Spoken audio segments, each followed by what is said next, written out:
भक्ति धारा से जुड़ने के लिए पीएस भक्ति टाइम्स को सब्सक्राइब कीजिए और बेल नोटिफिकेशन को भी ऑन कर दीजिए।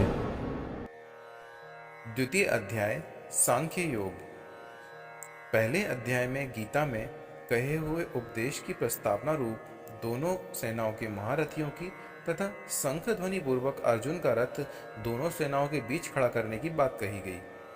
बाद में दोनों सेनाओं में खड़े अपने कुटुंबी और स्वजनों को देखकर शोक और मोह के कारण अर्जुन युद्ध करने से रुक गया और अस्त्र शस्त्र छोड़कर विषाद करने बैठ गया। यह बात कहकर उस अध्याय की समाप्ति की।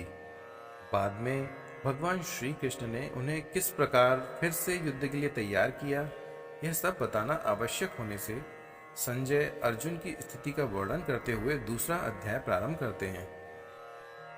श्रीमद् भगवद गीता के दूसरे अध्याय का महात्म्य। बोलिए जय श्री कृष्ण। श्री भगवान कहते हैं, लक्ष्मी, प्रथम अध्याय के महात्म्य का उपाख्यान मैंने सुना दिया। अब अन्य अध्यायों के महात्म्य श्रवण करो। दक्षिण दिशा में वेदवेत्ता ब्राह्मणों के पुरंदरपुर नामक नगर में श्रीमान देव शर्मा नामक एक विद्वान ब्राह्मण रहते थे। वे अतिथियों के पूजक, स्वाध्यायशील, वेद शास्त्रों के विशेषज्ञ, यज्ञों का अनुष्ठान करने वाले और तपस्वियों के सदा ही प्रिय थे। उन्होंने उत्तम द्रव्यों के द्वारा अग्नि में हवन करके दीर्घ काल तक देवताओं को तृप्त किया, किंतु उन धर्मात्मा ब्राह्मण को कभी भी सदा रहने वाली शांति न मिली। वे परम कल्याणमय तत्व का ज्ञान प्राप्त करने की इच्छा से प्रतिदिन प्रचुर सामग्रियों के द्वारा सत्य संकल्प वाले तपस्वियों की सेवा करने लगे। इस प्रकार शुभ आचरण करते हुए उनके समक्ष एक त्यागी महात्मा प्रकट हुए। वे पूर्ण अनुभवी और शांत चित्त थे। निरंतर परमात्मा की चिंतन में संलग्न हो वे सदा आनंद विभोर रहते थे। देव शर्मा ने उन नित्य संतुष्ट तपस्वी को शुद्ध भाव से प्रणाम किया और पूछा, महात्मन, मुझे शांतिमय स्थिति कैसे प्राप्त होगी? तब उन आत्मज्ञानी संत ने देव शर्मा को सौपुर ग्राम के निवासी मित्रवान का परिचय दिया, जो बकरियों का चरवाहा था। उन्होंने कहा, वही तुम्हें उपदेश देगा। यह सुनकर देव शर्मा ने महात्मा के चरणों की वंदना की और समृद्धशाली सौपुर ग्राम में पहुंचकर उसके उत्तर भाग में एक विशाल वन देखा। उसी वन में नदी के किनारे एक शिला पर मित्रवान बैठा था। उसके नेत्र आनंदातिरेक से निश्चल हो रहे थे। वह अपलक दृष्टि से देख रहा था। वह स्थान आपस का स्वाभाविक बैर छोड़कर एकत्रित हुए परस्पर विरोधी जंतुओं से घिरा था। जहाँ उद्यान में मंद मंद वायु चल रही थी, मृगों के झुंड शांत भाव से बैठे थे और मित्रवान दया से भरी हुई आनंदमयी मनोहारिणी दृष्टि से पृथ्वी पर मनो अमृत छिड़क रहा था। इस रूप में उसे देखकर देव शर्मा का मन प्रसन्न हो गया। वे उत्सुक होकर बड़ी विनय के साथ मित्रवान के पास गए। मित्रवान ने भी अपने मस्तक को किंचित नमाकर देव शर्मा का सत्कार किया। उसके बाद विद्वान देव शर्मा अनन्य चित्त से मित्रवान के समीप गए और जब उसके ध्यान का समय समाप्त हो गया, उस समय उन्होंने अपने मन की बात पूछी। हे महाभाग, मैं आत्मा का ज्ञान प्राप्त करना चाहता हूँ।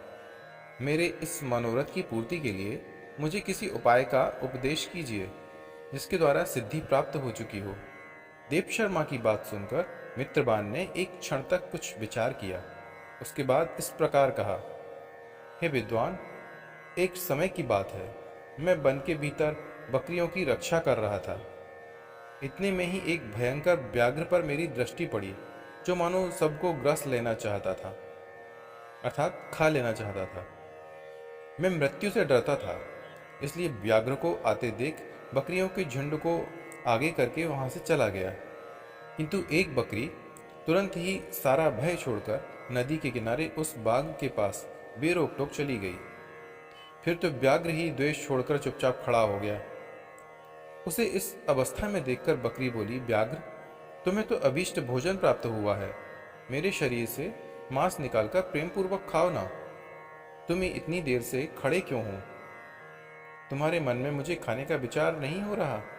व्याघ्र बोला, बकरी, इस स्थान पर आते ही मेरे मन से द्वेष का भाव निकल गया। भूख प्यास भी मिट गई, इसलिए पास आने पर भी अब मैं तुम्हें खाना नहीं चाहता। व्याघ्र के यूं कहने पर बकरी बोली, न जाने मैं कैसे निर्भय हो गई हूँ। इसका क्या कारण हो सकता है? यदि तुम जानते हो तो बताओ। यह सुनकर व्याघ्र ने कहा, मैं भी नहीं जानता। चलो सामने खड़े हुए इन महापुरुष से पूछते हैं। ऐसा निश्चय करके वे दोनों वहां से चले गए। उन दोनों के स्वभाव में यह विचित्र परिवर्तन देखकर मैं बहुत विस्मय में पड़ गया। इतने में उन्होंने मुझसे ही आकर प्रश्न किया। वहां वृक्ष की शाखा पर एक वानर राज था। उन दोनों के साथ में मैंने भी वानर राज से पूछा, विप्रवर। मेरे पूछने पर वानर राज ने उत्तर दिया, अजापाल सुनो, इस विषय में मैं तुम्हें प्राचीन वृत्तांत बताता हूँ। यह सामने वन के भीतर जो बहुत बड़ा मंदिर है, उसकी ओर देखो। इसमें ब्रह्मा जी के द्वारा स्थापित किया हुआ एक शिवलिंग है। पूर्व काल में यहाँ सुकर्मा नामक एक विद्वान महात्मा रहते थे, जो तपस्या में संलग्न होकर इस मंदिर में उपासना करते थे। वे वन में से फूलों का संग्रह कर लाते और नदी के जल से पूजनीय भगवान शंकर को स्नान कराकर उन्हीं से उनकी पूजा किया करते थे।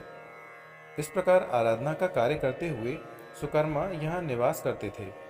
बहुत समय के बाद उनके समीप किसी अतिथि का आगमन हुआ। सुकर्मा ने भोजन के लिए फल लाकर अतिथि को अर्पण किया और कहा, विद्वान, मैं केवल तत्वज्ञान की इच्छा से भगवान शंकर की आराधना करता हूँ। आज इस आराधना का फल परिपक्व होकर मुझे मिल गया है, क्योंकि इस समय आप जैसे महापुरुष ने मुझ पर अनुग्रह किया है। सुकर्मा के ये मधुर वचन सुनकर तपस्या के धनी महात्मा अतिथि को बड़ी प्रसन्नता हुई। उन्होंने एक शिलाखंड पर गीता का दूसरा अध्याय लिख दिया और ब्राह्मण को उसके पाठ और अभ्यास के लिए आज्ञा देते हुए कहा, ब्राह्मण, इससे तुम्हारा आत्मज्ञान संबंधी मनोरथ अपने आप सफल हो जाएगा।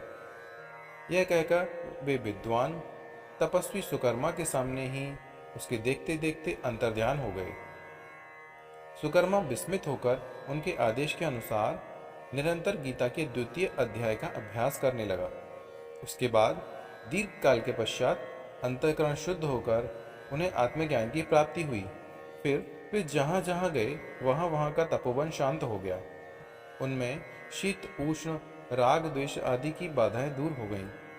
इतना ही नहीं, उन स्थानों में भूख प्यास का कष्ट भी जाता रहा तथा भय का सर्वथा अभाव हो गया। यह सब द्वितीय अध्याय का जप करने वाले सुकर्मा ब्राह्मण की तपस्या का ही प्रभाव समझो। मित्रवान कहते हैं, वानरराज, यूं कहने पर मैं प्रसन्नतापूर्वक बकरी और व्याघ्र के साथ उस मंदिर की ओर चला गया। वहां जाकर शिलाखंड पर लिखे हुए गीता के द्वितीय अध्याय को मैंने देखा और पढ़ा। उसी की आवृत्ति करने से मैंने तपस्या का पार पा लिया है।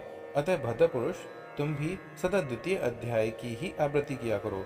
ऐसा करने पर मुक्ति तुमसे दूर नहीं रहेगी।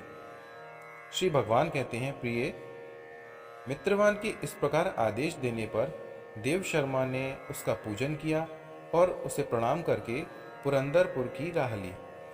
वहां किसी देवालय में पूर्वोक्त आत्मज्ञानी महात्मा को पाकर उन्होंने यह सारा वृत्तांत निवेदन किया और सबसे पहले उन्हीं से द्वितीय अध्याय को पढ़ा। उनसे उपदेश पाकर शुद्ध अंतःकरण वाले देव शर्मा प्रतिदिन बड़ी श्रद्धा के साथ द्वितीय अध्याय का पाठ करने लगे। उसके बाद उन्होंने परम पद को प्राप्त किया।